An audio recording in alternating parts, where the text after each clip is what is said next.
আলহামদুলিল্লাহ, দেখতে দেখতে আমাদের পবিত্র মাহে রমজান মাস শেষ হয়ে গেল। মাহে রমজান মাস শেষ হয়ে গেল, সেই মধ্যে আমাদের যে করণীয় কাজগুলো আছে আমরা সেই কাজগুলো করে থাকি। বিশেষ করে আমাদের যে গোরস্থান আছে, গোরস্থানে যেহেতু রমজান মাসের শেষ এবং সম্মুখে ঈদ উপলক্ষে রমজান মাস শেষ মুহূর্তে আমরা গোরস্থানে এসে গোরস্থান পরিষ্কার পরিচ্ছন্নতা যে কাজগুলো করি এবং কিছু আমাদের স্বেচ্ছাসেবী আছে তাদেরকে নিয়েই কাজগুলো করা হয়। আলহামদুলিল্লাহ, আজকে আমরা পরিষ্কার পরিচ্ছন্নতার কাজ করতেছি আমাদের গোরস্থানে। এই মুহূর্তে আমাদের আরেকটি মুর্দা মারা গেছে, আমাদের প্রতিবেশী, তারও এই গোরস্থানেই কবরস্থান, তার কবর হবে। এর জন্য আবার কবরের কাজও, খননেরও কাজ চলতেছে। এখানে কবরের খননের কাজ চলতেছে এবং আমরা পরিষ্কার পরিচ্ছন্নতা করতেছি, যেহেতু পবিত্র মাহে রমজান মাস শেষ এবং পবিত্র ঈদ উপলক্ষে আমরা গোরস্থান প্রতি বছরে নাই পরিষ্কার করি, যেহেতু বিভিন্ন সময় এখানে জঙ্গল এবং আগাছা যুক্ত হয়ে যায়, পরিষ্কার পরিচ্ছন্নতা করে নিতে হয়, যেহেতু এটা আমাদের আসল ঠিকানা। কারণ কুল্লুন নাফসিন জাইকাতুল মাউত, প্রত্যেক প্রাণীকে তার মৃত্যুর স্বাদ গ্রহণ করতে হবে এবং এখানে চিরশায়িত হতে হবে চিরদিনের জন্য। তো পৃথিবীটা আসলে ক্ষণস্থায়ী আর পরকালটাই হলো চিরস্থায়ী, আর এটাই হলো আমাদের আসল ঠিকানা। এই গোরস্থানটি আমরা খুব অল্প সময়, মাত্র 2 বছর হলো কেবল এই নতুন গোরস্থান আমরা শুরু করেছি। আলহামদুলিল্লাহ, এর আগে আমরা যে গোরস্থানে দিতাম সেটা পারিবারিক গোরস্থান, এটা যেহেতু আমরা সামাজিকভাবে করেছি আলহামদুলিল্লাহ। এবং ইতিমধ্যে 2 বছরের মধ্যে আমাদের গোরস্থানে প্রায় 50 জনের অধিক এখানে কবরস্থান হয়ে গেছে এবং আমাদের এই জায়গাটি খুবই উঁচু এবং উঁচু জায়গাতে করা আছে আলহামদুলিল্লাহ, যার কারণে বন্যার পানিতে কোনো রকমের সমস্যা নাই।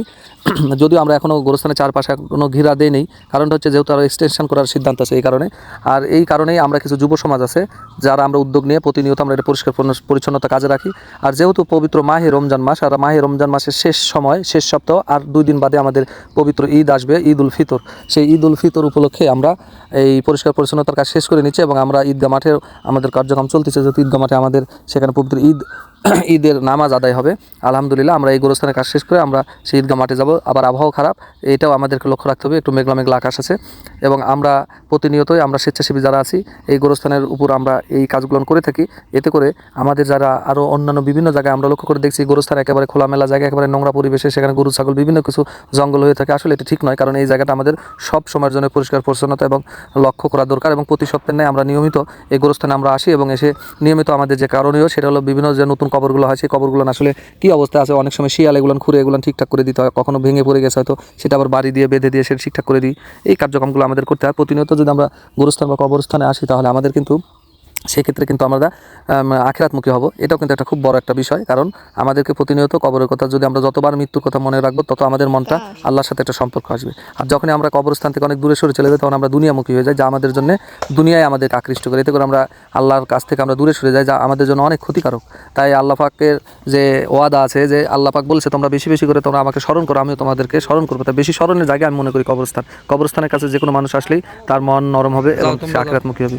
তো আমরা সবার জন্য দোয়া করি, আপনারা আমাদের জন্য দোয়া করেন, আমরা যেন প্রতিনিয়ত নিজের পারিবারিক সামাজিক কাজের মাধ্যম দিয়ে আমরা যেন এই সামাজিক কাজগুলো করে যেতে পারি। এবং আমাদের এই ভিডিও দেখার পর যারা আরও বিভিন্ন জায়গায় আছেন আপনারা এই ধরনের উদ্যোগ গ্রহণ করবেন যুব সমাজ, এটাই আমাদের কল্যাণ বয়ে আনবে। এটাকে সদগা জারিয়া বলা হয় এবং এই সদগা জারিয়ার মাধ্যম দিয়ে আমাদের নেক আমল আসবে, নেক আমল দ্বারা হয়তো আল্লাহ আমাদেরকে ক্ষমা করে দিতে পারেন ইনশাআল্লাহ। ইন্না লিল্লাহি ওয়া ইন্না ইলাইহি রাজিউন, এভাবে প্রতিনিয়ত মাইকে যেন সাউন্ড শোনা যায় যে অমুক মারা গিয়েছেন, ইন্না লিল্লাহি ওয়া ইন্না ইলাইহি রাজিউন। একদিন দেখা যাবে এই মাইকে ধ্বনি হচ্ছে যে আতিকুর রহমান আতিক মারা গিয়েছে, ইন্না লিল্লাহি ওয়া ইন্না ইলাইহি রাজিউন, এবং তখন আমাদের ঠিকানাটা হবে এই গোরস্থান। এই পবিত্র মাহে রমজান মাস আসার পরেও যে তার গুনাহ আল্লাহর কাছ থেকে ক্ষমা করে নিতে পারল না, তার জন্য দুর্ভাগ্য দুর্ভাগ্য দুর্ভাগ্য। হায় আল্লাহ, তুমি আমাদেরকে পবিত্র মাহে রমজান মাস উপলক্ষে আমাদেরকে তুমি ক্ষমা করে দাও আল্লাহ। তাহলে আমরা তোমাদের ওই দুর্ভাগ্যর সারিতে থাকতে চাই না আল্লাহ। এবং এই পবিত্র মাহে রমজান মাসে গোরস্থানে প্রত্যেকটা কবর গোরের আজাব আল্লাহ তুমি ক্ষমা করে দাও। ঠিক রমজান মাস যখন শেষ হয়ে যায় আবার সেখানে যেই জায়গাতে ছিল সেখানে তাদের গ্রেপ্তারি পরোয়ানা, তাদের সেই জায়গাতে তাদের সে গজব শুরু হয়ে যায়। আল্লাহ তুমি সকলকে ক্ষমা করে দাও, তুমি আমাদেরকে ক্ষমা করে দাও এবং আমাদেরকে তুমি তোমার দ্বীনের পথে পরিচালিত করো। এবং ইন্না লিল্লাহি ওয়া ইন্না ইলাইহি রাজিউন। আল্লাহু আকবার, আল্লাহু আকবার। আল্লাহ, এই গোরস্থানই হবে আমাদের আসল ঠিকানা। তাই তুমি আমাদেরকে